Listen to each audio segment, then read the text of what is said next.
पुनि पुनि पीवत परम रस, तबहु प्यास न जाए।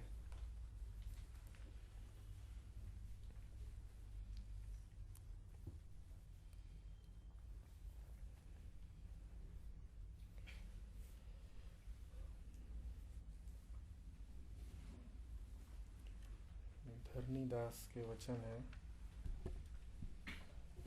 सवाल है कि प्यास बुझेगी क्यों नहीं, प्यास बुझती क्यों नहीं।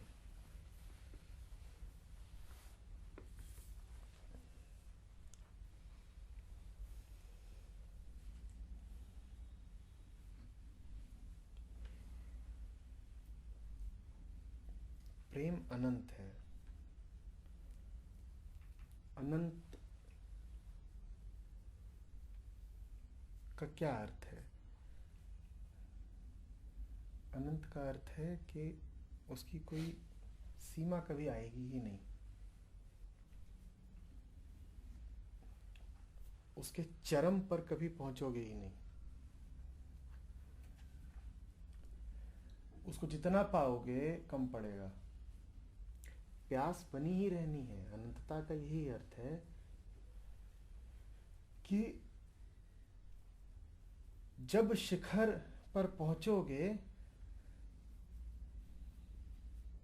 तो नए शिखर खुलेंगे। कि तुम जितना पाते हो तुम्हारी पात्रता उतनी बढ़ती जाती है। कि तुम जितना पाते हो पाने की क्षमता तुम्हारी उतनी बढ़ती जाती है। यही अनंतता है।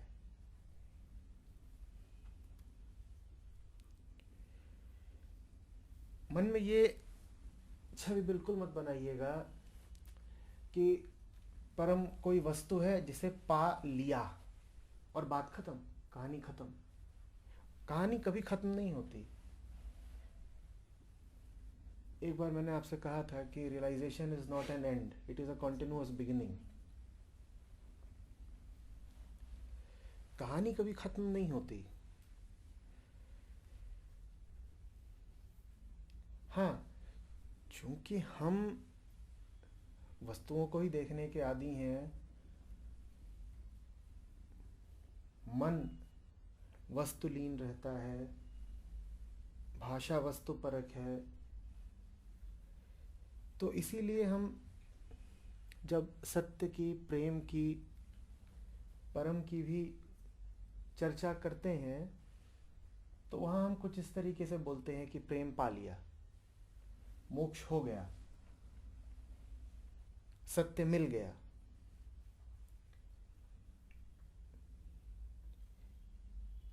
इस तरह की उक्ति ही नासमझी की है। कभी पाया नहीं जाता, कभी पूरा नहीं पड़ता।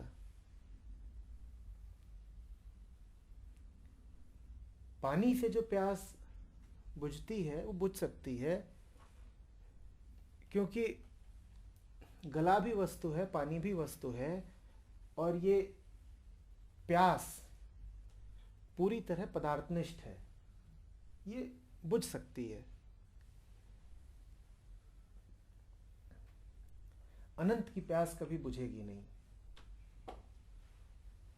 हाँ, वो प्यास और सूक्ष्म होती जाएगी। उस प्यास के अर्थ बदलते जाएंगे, मायने बदलते जाएंगे।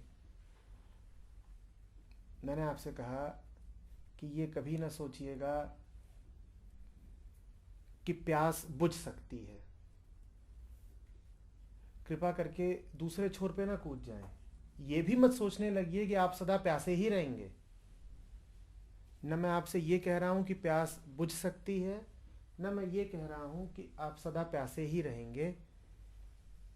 आप बदलते हैं, आपकी प्यास का स्वरूप बदलता जाता है। आप वही थोड़ी रहते हैं जो प्यासा था। आप जैसे जैसे पाते हैं आप बदलते जाते हैं, आप बदलते हैं, आपकी प्यास वही कैसे रह जाएगी।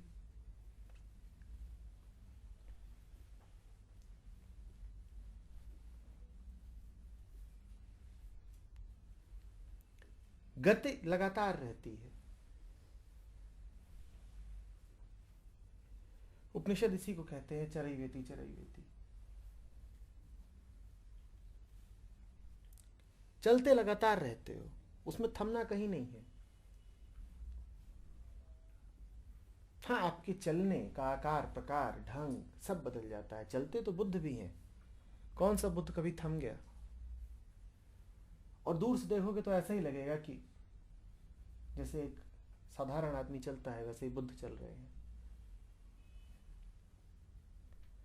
और उनके चलने में और साधारण चलने में बड़ा अंतर आ जाता है।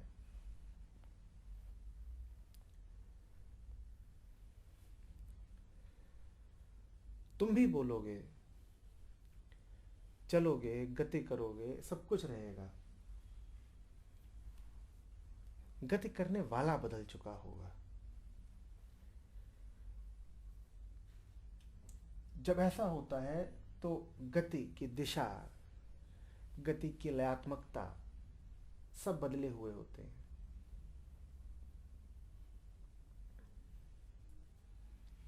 शब्द तो वही रहेंगे,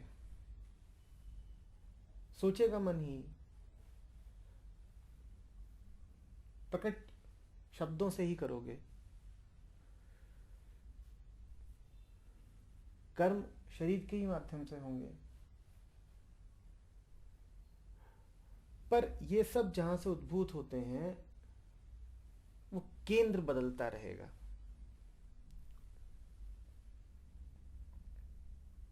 और उसमें कभी कोई आखिरी प्राप्ति नहीं होगी, कभी नहीं।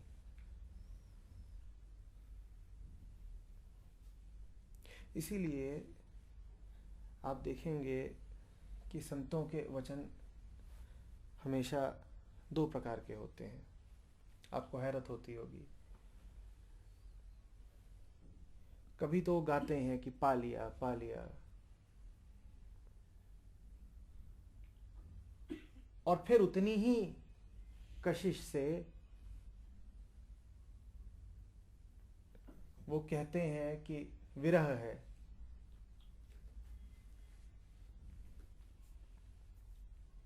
नहीं पाया, नहीं पाया।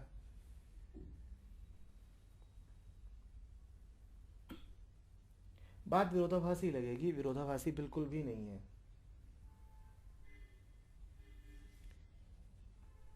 जिसने बिल्कुल ही ना पाया हो, सच तो ये है उसको एहसास ही नहीं होगा कि नहीं पाया।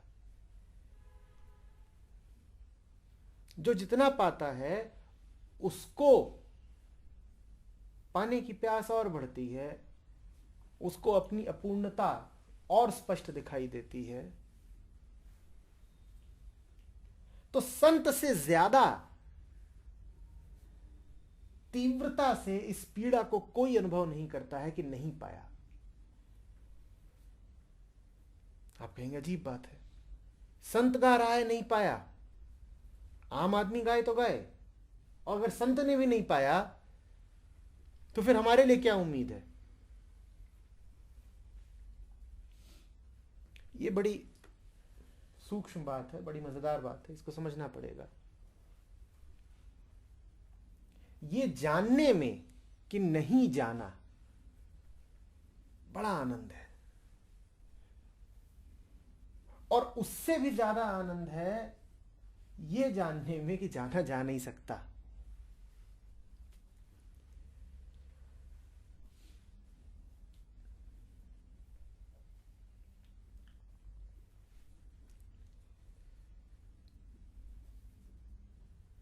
ये बात अहंकार को जरा नहीं सुहाएगी, क्योंकि अहंकार कहता है कि मजा तो तब आया ना जब जान लिया, मजा तो तब आया ना जब ज्ञान हो गया। ये पांडित्य की भाषा है कि ज्ञान हो गया, जान लिया, पा लिया। ये संतत्व के वचन नहीं है। संतत्व में तो आप इसी में मस्त हो लेते हो कि अरे हम जान ही नहीं सकते, इतना बड़ा है कि पा ही नहीं सकते।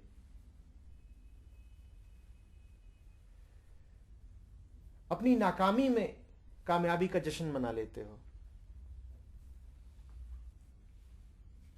कि वो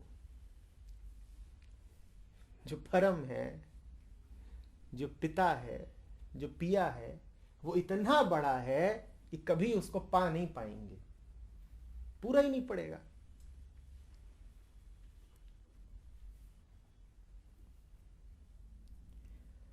हमारे हाथों में समाएगा नहीं।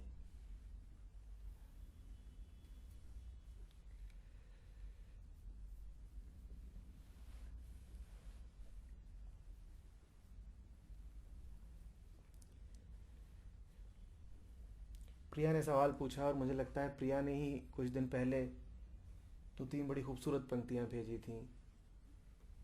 तू अंबर की आंख का तारा, मेरे छोटे हाथ, सजन मैं भूल गई ये बात, किसी ने भेजी थी। मैंने आप लोगों तक फिर पहुंचाई भी थी। बस ऐसा ही है।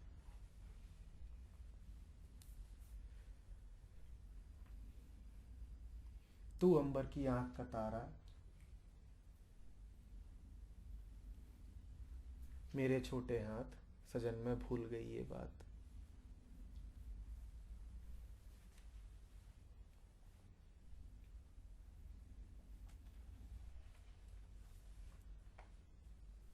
उसको कोई जिद नहीं है कि वो कभी आपको पूरा ना मिले। उसने ठान नहीं रखा है कि आप तड़पें और आपकी प्यास बनी रहे। आप तो आप है ना, हाथ छोटे हैं, वो समाता नहीं है। और वो क्या करे, वो तो वही रहेगा।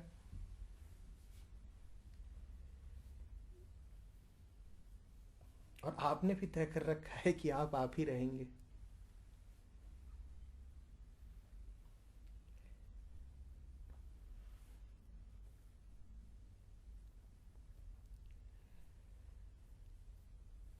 जब तक मैं का आखिरी निशान भी घुल नहीं जाता, जब तक वक्ता और उसका वक्तव्य अभी शेष है, तब तक ये कहना बड़बोलापन होगा, नासमझी होगी कि मैंने पा लिया।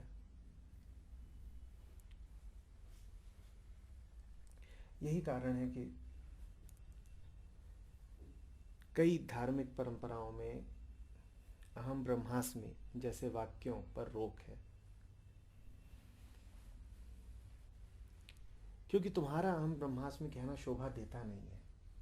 तुम कैसे पूरा पालोगे? ब्रह्म माने अनंत, जिसका और छोर नहीं,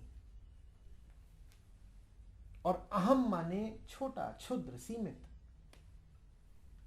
तो अहम ब्रह्म कैसे हो जाएगा?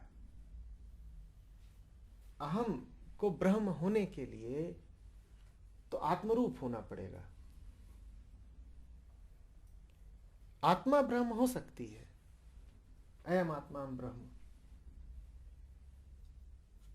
आत्मा ब्रह्म हो सकती है।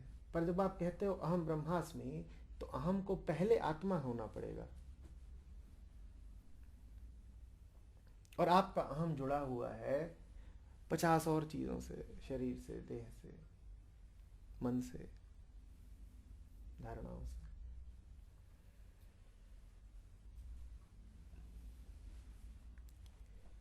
तो ब्रह्म कभी पाओगे कैसे, होगे कैसे?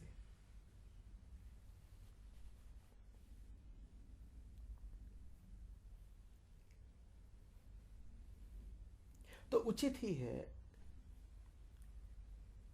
कि विरह की पीड़ा को अनुभव करो।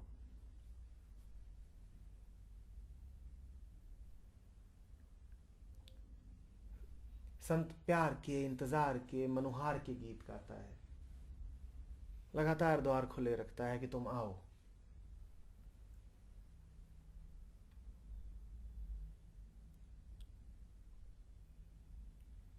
और फिर यदा कदा बीच बीच में वो कहता है कि पा लिया, पर उसका पाना भी ऐसा नहीं होता कि मेरा हक था तुझ पर तो पा लिया, अपने अधिकार स्वरूप पा लिया। वो पाना भी ऐसा होता है कि तुम आए, तुम उतरे, तुम्हारी अनुकंपा।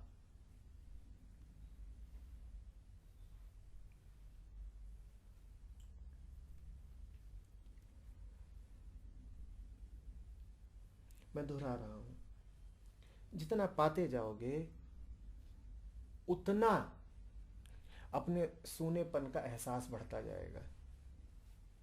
यही तो उसका तरीका है तुम्हें और पाने को प्रेरित करने का।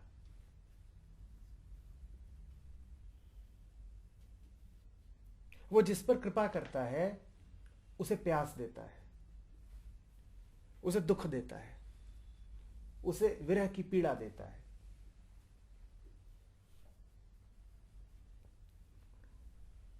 सौभाग्यशाली हैं वो जिन्हें जीवन में रिक्तता का एहसास होता है, जिन्हें उनका सूनापन कचोटता है। वो सौभाग्यशाली हैं, क्योंकि वो सूनापन कचोटता ही उन्हें है जिन्हें अब कुछ मिलने लगा है, नहीं तो ना कचोटता।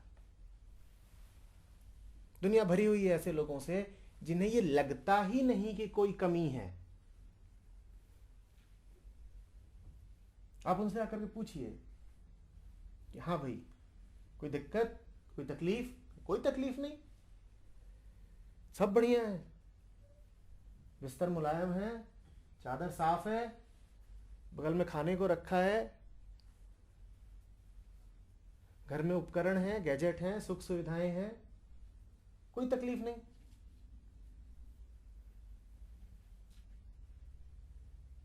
बीवी है, बच्चा है, सम्मान है, कोई तकलीफ नहीं, बस सब ठीक चल रहा है, बहुत बढ़िया। आइए थोड़ा घूम के आते हैं, कुछ खरीद के आते हैं, कोई तकलीफ नहीं। दुनिया भरी हुई है ऐसे लोगों से, और वो झूठ नहीं बोल रहे हैं, उन्हें वास्तव में नहीं दिख रहा कोई तकलीफ है। बहुत बड़ी तादाद है ऐसों की, वो प्रसन्न है। इसीलिए आपसे कहता हूं कि प्रसन्नता से ज्यादा क्षुद्र चीज कोई होती नहीं। प्रसन्नता बड़ी सस्ती बात है, बाजार में बिकती है,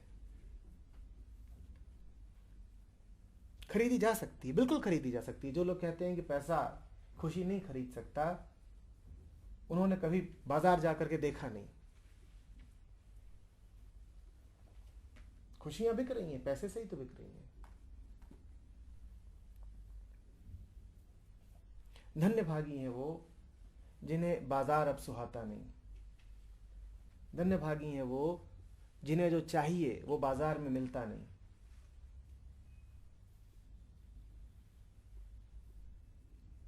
वो दुकान दुकान तलाशते हैं पर पाते नहीं, और जब पाते नहीं तो वो जान नहीं पाते कि कहां मिलेगा। किसी दुकान पर तो बिकता नहीं, कहां जाएं, कहां ढूंढें।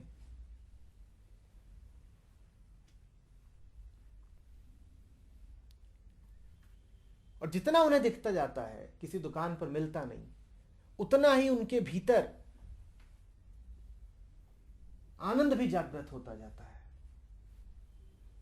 कोई यही ना सोचे कि तड़प भर रहे हैं, आनंदित भी हैं। बात अजीब है, सुनने में बहुत विचित्र लगेगी। जो विरह में तड़प रहा है उसको यही ना सोचना कि तड़प ही भर रहा है, वो ऊपर ऊपर तड़प रहा है। अंदर ही अंदर उसके पास वही है, गूंगे का गुड़। और उससे उल्टा है आपका साधारण संसारी। वो ऊपर ऊपर प्रसन्नचित्त है और अंदर ही अंदर उसका मन गहराई में उद्वेलित है। पर वो इतना संवेदनाहीन हो चुका है कि उसे अपने ही मन के कष्ट से कोई सरोकार नहीं रहा। जैसे कि आपके शरीर का कोई हिस्सा सुन्न पड़ जाए और आपको पता ही न चले कि उसमें बड़ा कष्ट है। आप अपनी ही वेदना के प्रति जागरूक न रहें। वेदना शब्द ही बड़ा सांकेतिक है। विद से उठा है। विद माने जानना, जो जानता है उसे ही वेदना उठती है। वेदना शब्द वहीं से आ रहा है जहां से विद्या और वेद।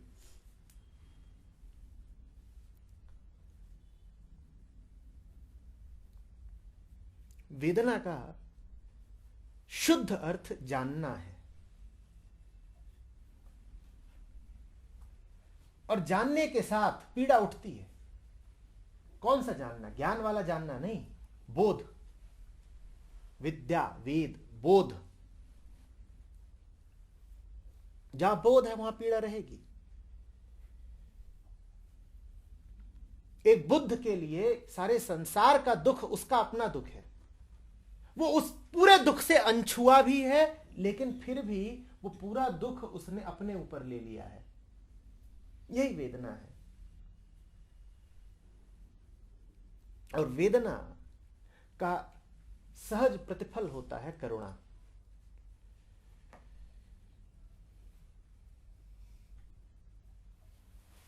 तो संत क्या करता है?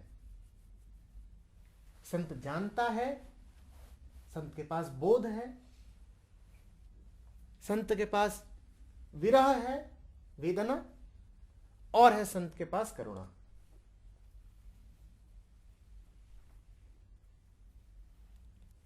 तीनों एक साथ हैं।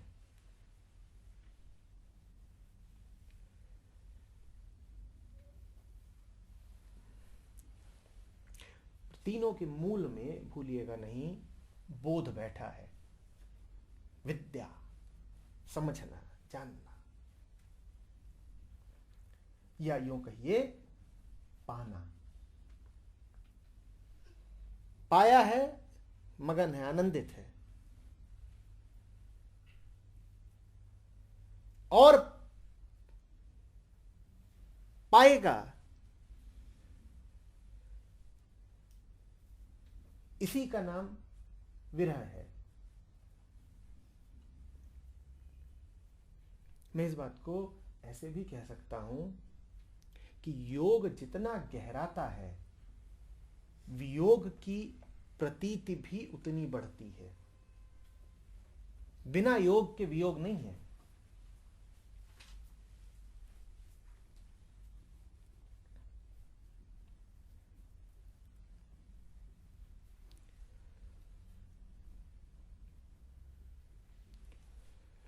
यदि मामला इतना सीधा होता कि जो केंद्र से, परम से जितना दूर है उसमें उतना वियोग उठेगा, तो दुनिया फिर वियोगियों से भरी होती और ये सब लगातार रामधुनी गा रहे होते। आपको ऐसा दिखाई पड़ता है क्या?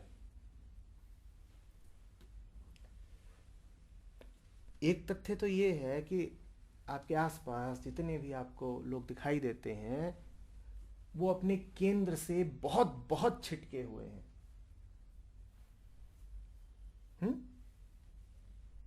केंद्र युक्त नहीं है, टूटे हुए हैं। योगी नहीं है, बिखरे हुए हैं। योग का अर्थ होता है जुड़ना। वो जुड़े हुए नहीं है, टूटे हुए हैं। तो एक बात यह है, और दूसरी बात,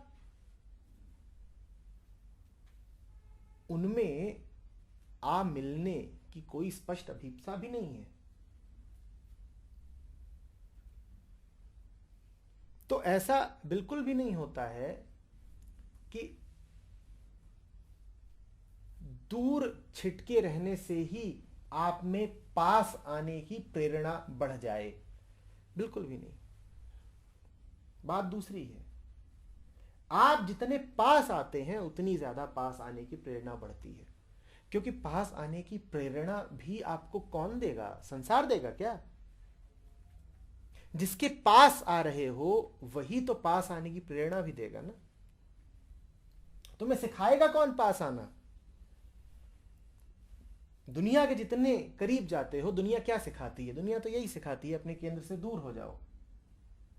केंद्र के पास आना भी तुम्हें केंद्र ही सिखाएगा।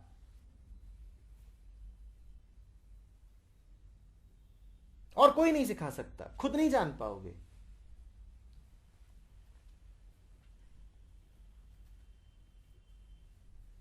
कोई मुझसे पूछ रहा था, कहता है संतों ने गुरु की इतनी महिमा गाई है, तो मन में शक उठता है कि कहीं ये इसलिए तो नहीं कि उनके मन में शिष्य बनाने का लोभ था। संतों को जरूरत क्या थी? और जिसको देखो वही।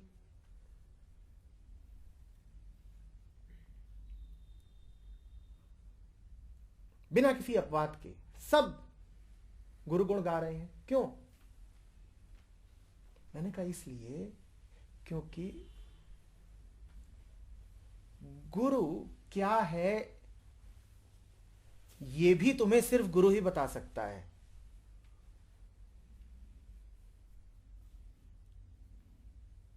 जब वो दुनिया को सब कुछ बता रहे हैं और दुनिया इतनी नासमझ है कि कुछ भी खुद नहीं समझती, तो गुरु क्या है ये भी तो गुरु को खुद ही समझाना पड़ेगा ना। या तुम खुद ही समझ जाओगे? तुम इतने ही समझदार होते तो बाकी सब कुछ भी अपने आप ही समझ गए होते। सुख क्या है, माया क्या है, मोह क्या है, परम क्या है, ईश्वर क्या है, ब्रह्म क्या है, प्रेम क्या है, सत्य क्या है, ये सब जब कबीर को तुम्हें समझाना पड़ रहा है तो कबीर को यह भी तो समझाना पड़ेगा ना कि गुरु क्या है। तो गुरु की स्थिति बड़ी विकट होती है। उसे अपने ही मुंह से बताना पड़ता है कि सुनो, जानो गुरु को। यही मैं तुमसे कह रहा हूं, केंद्र के अलावा तुम्हें और कोई प्रेरणा नहीं देगा केंद्र के पास आने की। ठीक इसी तरह से गुरु के अलावा कोई और तुम्हें नहीं प्रेरणा देगा गुरु के पास आने की। संसार तो तुम्हें गुरु से दूर ही खींचेगा। तो गुरु की स्थिति बड़ी विषम होती है। वो इस बात का इंतजार नहीं कर सकता कि तुम खुद जान जाओ, कि तुम खुद समझ जाओ और उसके निकट आओ और जानो और सीखो। उसे बताना पड़ता है कि जानो ऐसा है। और जहां वो 100 बातें बताता है वहां उसे एक बात ये भी बतानी पड़ती है।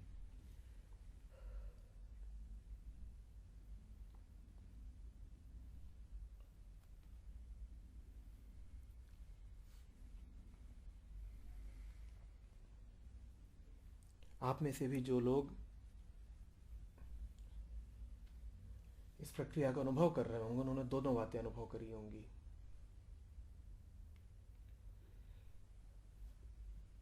गहरा आनंद भी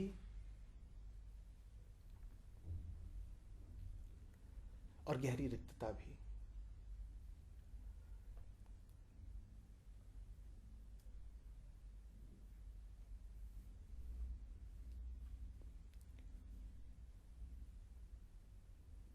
कोई ये ना सोचे कि आनंद बढ़ता जाएगा और रिक्तता कम होती जाएगी।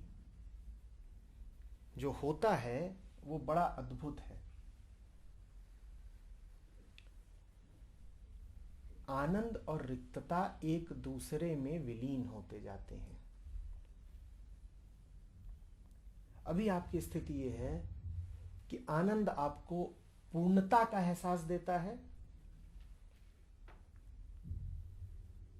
और रिक्तता आपको खालीपन का एहसास देती है। रिक्तता को आप वियोग बोलते हैं। रिक्तता को आप कम करना चाहते हैं।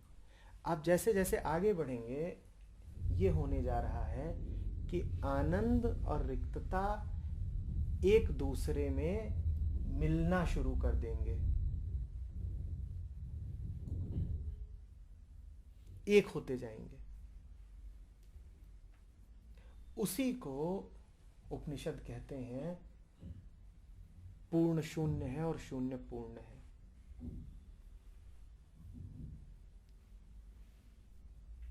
एक रिक्त आनंद। अभी तो आपकी जो अनुभूति है उसमें कहीं ना कहीं द्वैत है। पाते हो तो पाने का उल्लास है और पाके पता चलता है कि कितने खाली थे उसका अवसाद है। अभी तो उल्लास और अवसाद के बीच झूलते हो झूला, दोनों को अनुभव करते हो, दो अलग अलग अनुभवों के रूप में। जैसे जैसे तुम्हारा पाना गहराता जाएगा वैसे वैसे ये दोनों अनुभव एक होते जाएंगे, इनमें अंतर नहीं रह जाएगा। फिर कह नहीं पाओगे कि उल्लास है या अवसाद है, फिर कह नहीं पाओगे कि पूर्णता का अनुभव हो रहा है या शून्यता का।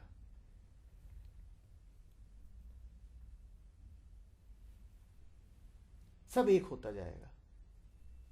और जब उत्सव और अवसाद एक में मिल जाते हैं, तुम जान ही नहीं पाते कि मन का अभी माहौल क्या है। तब समझना कि मन मिटा, जानने वाला मिटा। अब न द्वैत का ये सिरा शेष है, न वो सिरा शेष है, न मुझे ये लग रहा है कि बहुत कुछ मिल गया, और न मुझ में ये प्यास बाकी है कि बहुत कुछ पालूं। अब मात्र मौन है, और वो आखिरी होता है। पर मौन की भी छवि न बना लेना कि निर्वाण का अर्थ है मौन की उपलब्धि।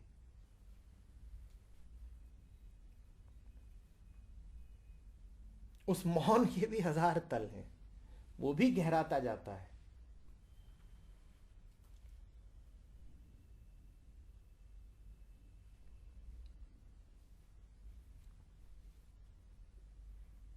तो मैंने 2-3 जो बातें कही वो ये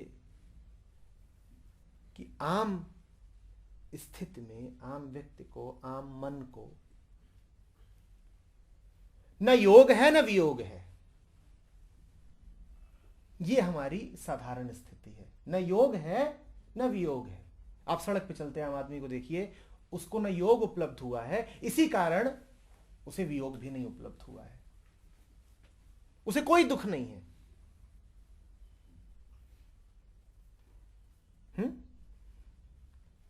आप बाजार में जाइए, आप घरों में जाइए, आम बाजारू आदमी को, आम ग्रही को देखिए, आपको उसको में कोई दुख नजर आता है? वो प्रसन्न है, जैसे कोई शराबी झूम रहा है। उसको न योग है, न उसने कुछ पाया है, न उसे ये अनुभूति है कि मैंने नहीं पाया है। तो ये सबसे निम्न तल है। उससे ऊपर वो तल है जहां आप पाना शुरू करते हैं। जैसे जैसे आप पाते जाते हैं वैसे वैसे पाने की अभीप्सा भी बढ़ती जाती है। जैसे जैसे योग बढ़ता है वैसे वैसे वियोग की अनुभूति भी बढ़ती है। तो वियोग शुभ है, कष्ट शुभ है। कह रहा था ना आपसे एक बार, पीड़ा पैगाम परम का, कि पीड़ा की यदि अनुभूति हो रही है तो समझिए कि कोई शुभ घटना घट रही है आपके जीवन में। ये दूसरा तल है।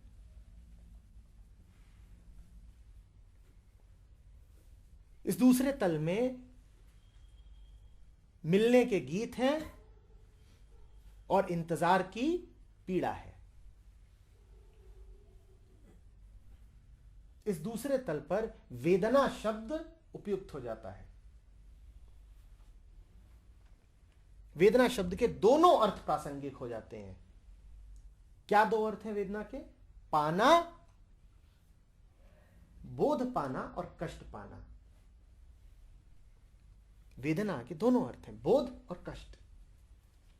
दोनों अर्थ प्रासंगिक हो जाते हैं इस दूसरे तल पर, कि जानता जा रहा हूं और जितना जानता जा रहा हूं उतना ज्यादा पीड़ा से भरता जा रहा हूं।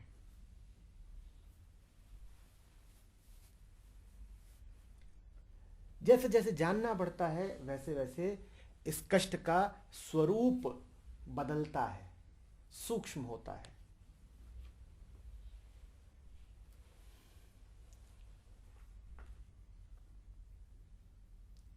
कष्ट तब भी रहता है पर वो बदलता जाता है। वो एक साधारण आदमी का कष्ट नहीं रहता, फिर वो एक ऐसी पीड़ा बनता जाता है जो आपका शोधन कर देती है। इसी कारण रूमी ने कहा, the wound is the place where the light enters you. ये दूसरे तल की बात है।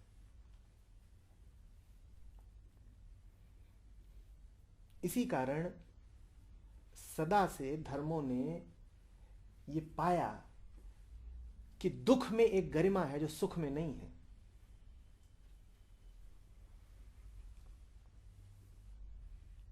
इसीलिए खास तौर पर ईसाइयत में रिपेंटेंस पे इतना जोर है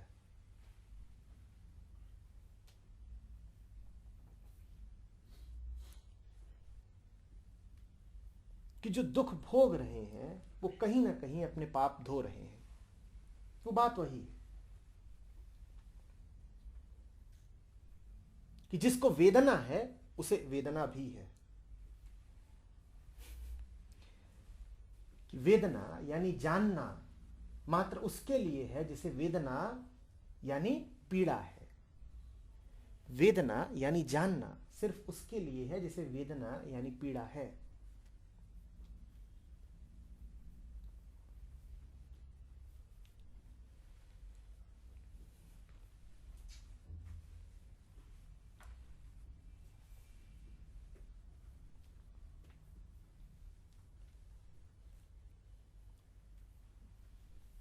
कष्ट में एक ताप होता है। जब आप कष्ट में होते हैं तो भीतर कुछ जल जाता है।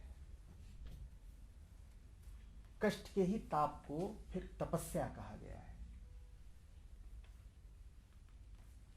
कि तप जाना। हमेशा से योगियों ने, संतों ने जो अपने आप को कष्ट दिए, देह को सुखाया, मन की वृत्तियों का निरोध किया, वो यूं ही नहीं था।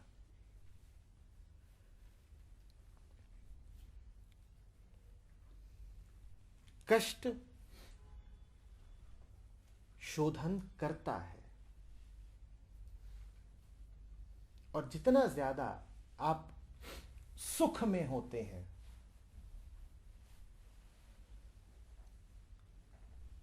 मन योग से उतना ज्यादा दूर होता है, क्योंकि सुख का अर्थ है कि वियोग की अनुभूति नहीं हो रही है।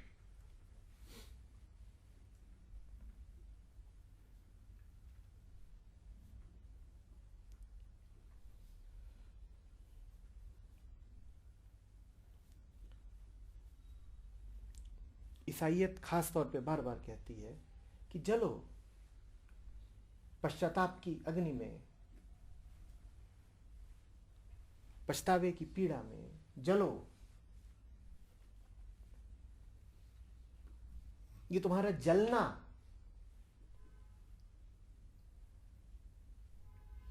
ही तुम्हें साफ करेगा, यही रेचन करेगा तुम्हारा।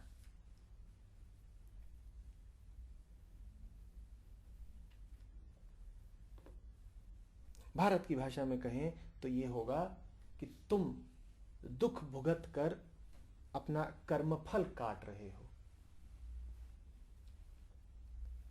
क्योंकि कर्मफल कभी सुख नहीं हो सकता। कर्मफल तो है ही दुख।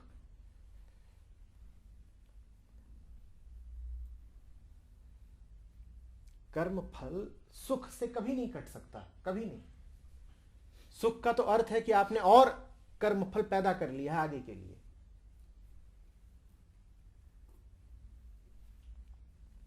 यदि कर्म अकर्म से निकला हो तो उसका कोई फल रहेगा ही नहीं। कर्म का फल शेष है, यही दुख है। तो यह भ्रांति भी अपने मन से निकाल दीजिए कि किसी को सुख इसलिए मिलता है क्योंकि उसने पहले अच्छे कर्म किए थे। पुराने कर्मों से मिलता जरूर है पर मात्र दुख, सुख नहीं मिल सकता। और यदि पुराने कर्मों से दुख मिल रहा है तो उसे भोग लीजिए, पूरे बोध के साथ। जब बोध के साथ दुख भोगा जाता है वही आपकी मुक्ति का जरिया बन जाता है। भुगतिए। वेदना और वेदना, जानना और भुगतना।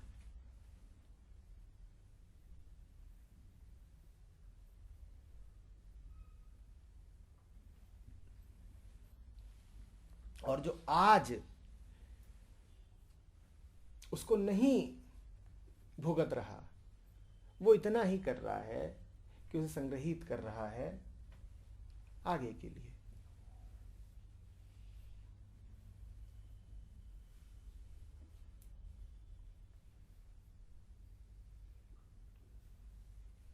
जैसे जैसे बोध गहराता है, वैसे वैसे कर्म फल कटते हैं। और कर्मफल कैसे कटते हैं? कर्मफल ऐसे ही कटते हैं कि तुम्हारे दुख का सारा भंडार एक त्वरा के साथ, एक जल्दी के साथ तुम्हारे सामने खुलने लगता है। वो दुख का भंडार हम सबके पास है, पर हमने आमतौर पे उसे मन के तहखानों में बंद करके रखा हुआ है।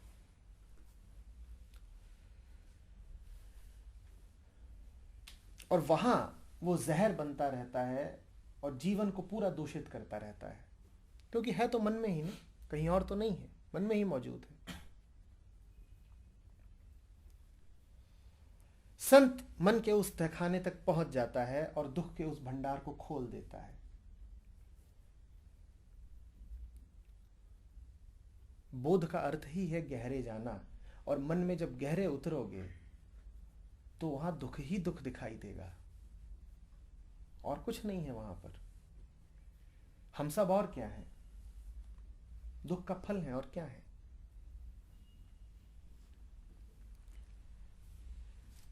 इसीलिए आप पाएंगे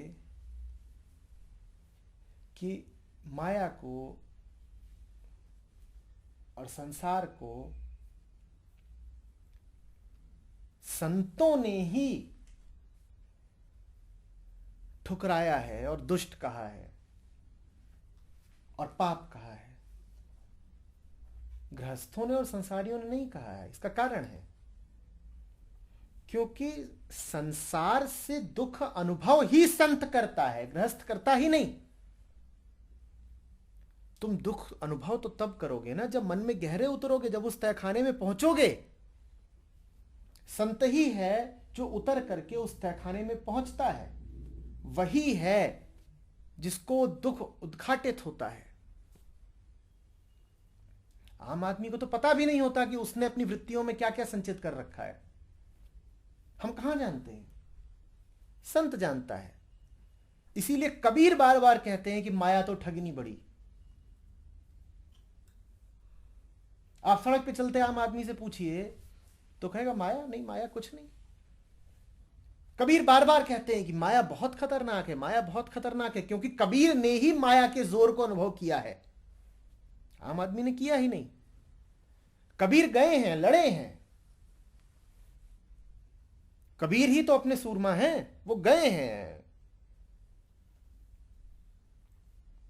कहते हैं माया तज भक्ति करे सूर कहावे सोए। कबीर ने कोशिश करी है माया को तजने की और पाया है कि कितना मुश्किल है। तो इसीलिए कबीर जानते हैं कि माया पापिनी है और बार बार बोलते हैं बड़ी दुष्टा है, बड़ी पिशाचिनी है। कबीर के अलावा और कोई बोल भी नहीं सकता, संतों के अलावा और कोई बोल भी नहीं सकता, क्योंकि हमें पता ही नहीं है कि माया कितनी दुष्ट है। हमें पता ही नहीं है कि माया में कितना जोर है। हमने कभी माया के दर्शन ही कहां किए? माया तो बैठती है गहराई से मन के तहखाने में। हम उस तहखाने तक कभी पहुंचे ही नहीं। हम अपने मन के कभी साक्षी हुए ही नहीं। माया के जोर का, उसके फंदों का और दांव पेचों का हमें पता ही कहां है। तो संत कहेगा कि बाप रे बड़ी ताकत है माया में। संत कहेगा कि संसार बहुत फंसाता है, बड़ा जाल है इसमें। आम आदमी कहेगा कहां कोई जाल है, हमें तो दिखता नहीं। और झूठ नहीं बोल रहा है, उसे वास्तव में नहीं दिखता। करुणा रखिएगा, वो झूठ नहीं बोल रहा है, उसे नहीं दिखता, नहीं दिखता। उसकी आंखें धूल से ढकी हुई हैं, उसे कुछ नहीं दिखता। संत को दिखता है।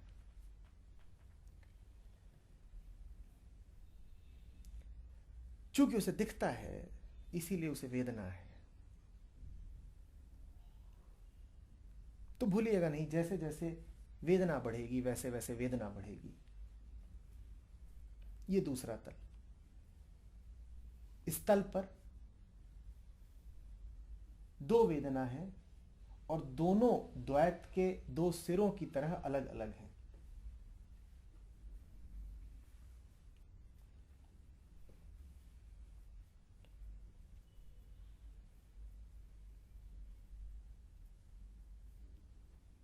और आप उलझ जाते हैं, आपको पता भी नहीं चलता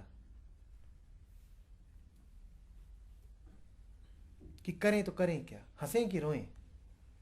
हंसने का भी मन करेगा कि इतना मिल गया, और रोने का मन करेगा कि कितना कुछ बाकी है मिलने को।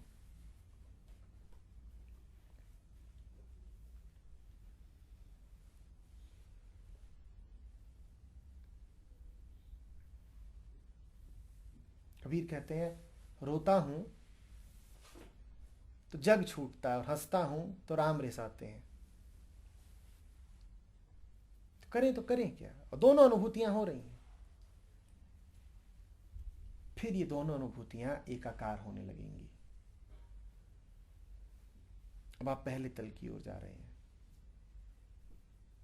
दोनों रहेंगी पर उनकी जो पृथकता है वो मिटने लगेगी। दोनों अनुभूतियां रहेंगी, उनके बीच की सीमा मिटने लगेगी। सुख दुख में मिलने लगेगा, दुख सुख से एक होने लगेगा। सुख दुख जैसा लगेगा, दुख सुख जैसा लगेगा, और दोनों फिर नाकुछ लगेंगे।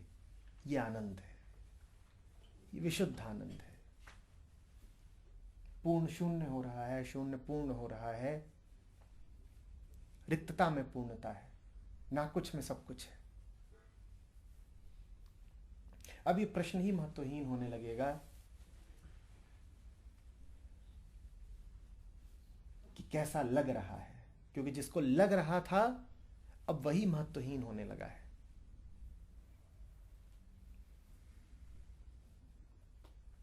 इसी स्थिति को फिर ऋभु गीता कहती है कि विद्या भी झूठी है और अविद्या भी झूठी है। कैसा जानना, कैसा आनंद, जिसको हो रहा था वही मिटता जा रहा है। अब आप एक हैं बिल्कुल।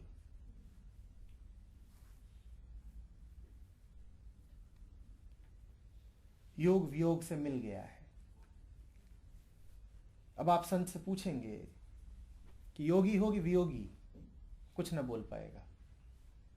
हाँ, ज़ेन की परंपरा का है तो जरूर बोल देगा। क्या मुंह कि क्या बताएं तुम्हें कि योगी हैं कि वियोगी। और जाके पूछिए बुल्ले शाह से कि पाया है कि नहीं पाया है, तो एक तरफ तो कह देंगे पाया है, और तत्क्षण कह देंगे ना,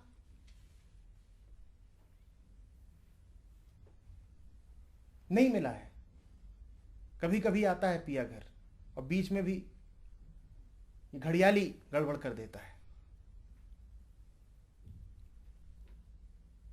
आपने कभी सोचा नहीं कि बुल्ले शाह एक तरफ तो कहते हैं पा लिया, दूसरी ओर कहते हैं घड़ियाली भांजी मारता है। अरे पा ही लिया तो घड़ियाली कहां से आया बीच में? घड़ियाली है, हम सबकी जिंदगी में है, बस बुल्ले शाह को प्रतीति है कि वो है। हमें तो पता भी नहीं कि हमारी जिंदगी घड़ियालियों से और घड़ियालों से ही भरी हुई है। बड़े बड़े घड़ियाल हैं, हमें पता भी नहीं, उन्हें पता है। जो उन्हें पता है तो कहते हैं कि निकालो इसको।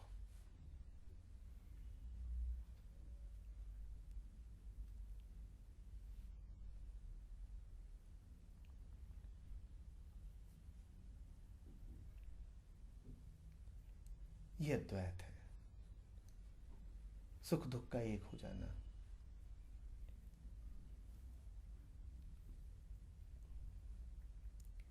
सुख भी है, दुख भी है, उनका विभाजन नहीं है।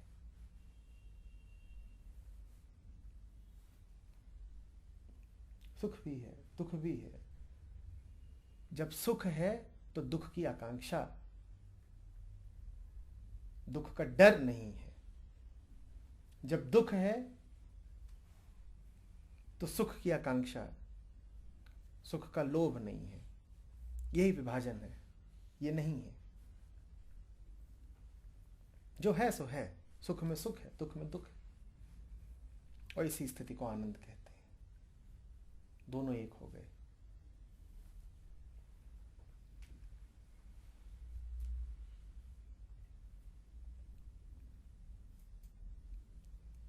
किसी ज़ैन गुरु से एक बार उसके शिष्य ने पूछा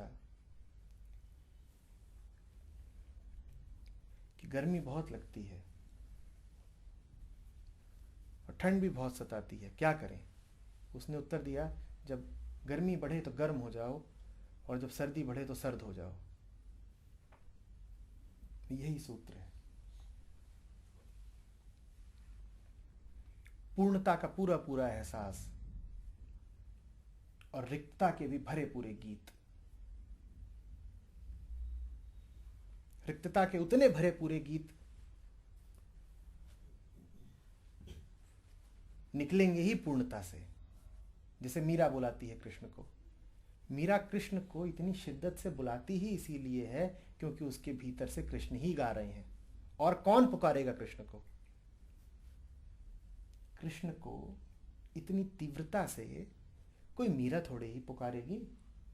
कृष्ण ही चाहिए कृष्ण को आमंत्रित करने के लिए। तो मीरा के हृदय में कृष्ण बैठ गए हैं, इसीलिए तो मीरा ऐसे गाती है। अब वो चाहे जो गाए, वो चाहे ये कहे कि कान्हा मिल गया और चाहे वो ये गाए कि कान्हा नहीं मिला, बात एक है। सुख दुख एक हो चुका है।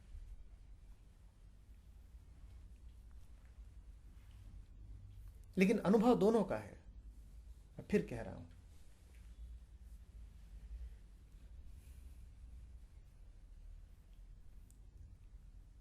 आंख खोलने का फल है। ये कोई नई चीज नहीं है। ये तो तुम्हारे पास इकट्ठा था ही। आंख खुली है तो दिखाई देता है। जैसे कि तुम्हें शरीर सुन्न करने की दवाई दे दी गई हो, किसी तरीके का एनेस्थीसिया, और वो उतरने लगे, तुम में जागृति आने लगे, तो तुम्हें क्या अनुभव होगा? गहरी पीड़ा। ये पीड़ा नई नहीं है, ये तुम्हें थी ही। तुम्हारा नशा उतर रहा है। तुम्हारा नशा उतर रहा है तो अब तुम्हें अनुभव होने लगी है। ये तुम्हें थी, सदा से थी,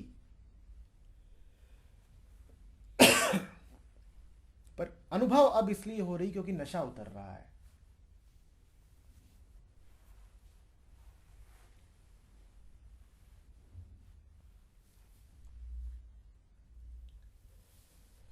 लोग इसीलिए तो डरते हैं ना नशा छोड़ने से। नशा छोड़ा तो तुरंत क्या अनुभव होगी? पीड़ा। संकेत समझो, हमने जीवन में जितने नशे पकड़ रखे हैं, हम क्यों नहीं छोड़ते? नशा छोड़ा तो अपने जीवन की रिक्तता साफ साफ दिख जाएगी। दुख का जो पूरा समुद्र है भीतर, वो सामने खड़ा हो जाएगा।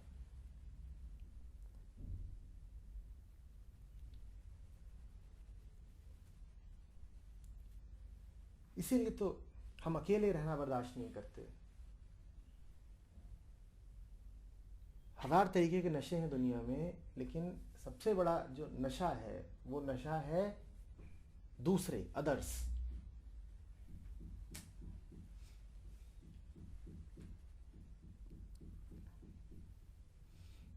और उस नशे की जो काट है वो भी सिर्फ एक है, मैं, आत्मा।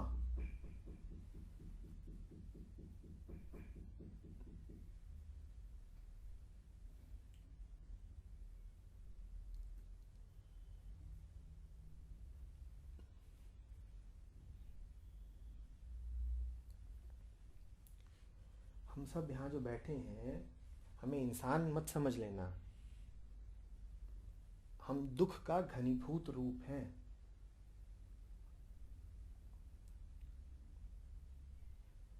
जब ये कहा जाता है कि अतृप्त इच्छाएं ही पैदा होती हैं, तो फिर समझ लो ना कि हम क्या हैं। हम ऊपर से लेकर नीचे तक नख शिख दुख हैं। हम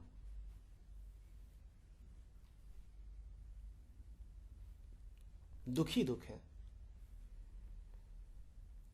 बुद्ध ने इसीलिए जो बातें बोली उनमें पहला आर्य सत्य था जीवन दुख है। जीवन दुख है से आशय उनका यही था, हम दुख हैं।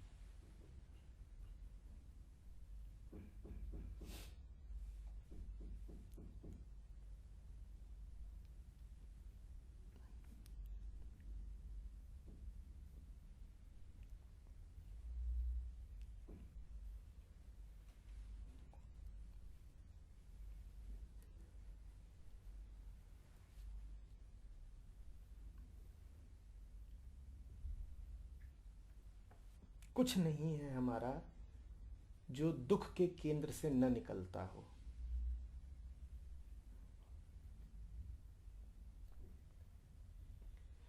कोई गति, कोई विचार, कोई दिशा नहीं है हमारी जो दुख की ना हो।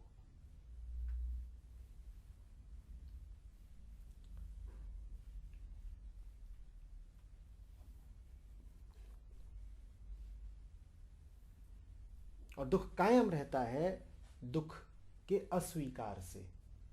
दुख भुगतने का अर्थ है मैंने दुख को स्वीकार कर लिया। दुख भुगतने का अर्थ है मैंने इस तथ्य को जान लिया, और चूंकि वो तथ्य है तो उसके सामने सर झुका दिया कि मैं दुख हूं।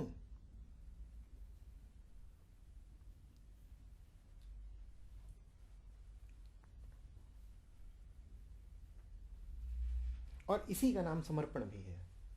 चूंकि तुम दुख हो तो तुम समर्पित करोगे भी तो क्या करोगे? अपना दुख ही तो समर्पित करोगे। तो जब कहा जाता है कि समर्पित हो जाओ तो बड़ा फायदे का सौदा होता है। तुमसे यही कहा जाता है अपने सारे दुख ले जा करके विसर्जित कर दो। समर्पण का अर्थ है दुखों का विसर्जन। पर हमारी मूर्खता की पराकाष्ठा ये है कि जब कहा जाता है कि समर्पित हो जाओ तो हमें लगता है हमारी कोई बहुत कीमती चीज कही जा रही है कि इसको समर्पित कर दो। हमें ये समझ में नहीं आता कि चूंकि हम दुख हैं तो इसीलिए समर्पण का अर्थ है दुखों का परित्याग और कुछ भी नहीं।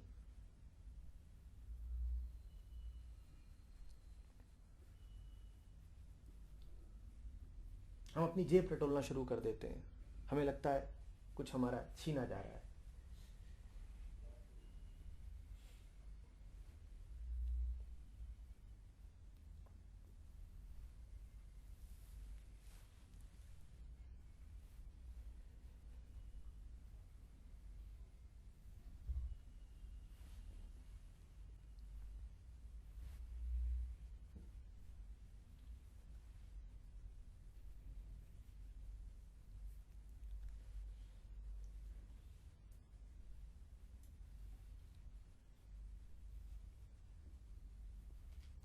इस बात को समझना तुम, दुख तो दुख है ही। दुख का कोई द्वैत विपरीत नहीं होता। सुख भी दुख है। सुख और दुख दोनों क्या हैं? मानसिक विकार, मानसिक उत्तेजनाएं। तो दुख है ही, सुख भी दुख है, क्योंकि दोनों विकार हैं। कोई ये प्रश्न ना उठाए कि क्या सिर्फ मन में दुख भरे हुए हैं, सुख नहीं भरे हुए? ना, मन में जो कुछ भरा हुआ है वो सब विकार है। तो दुख है, सुख भी दुख है। यही कह रहा हूं, दुख भी विकार है और सुख भी विकार है। मन में जो कुछ है वो विकार ही विकार है।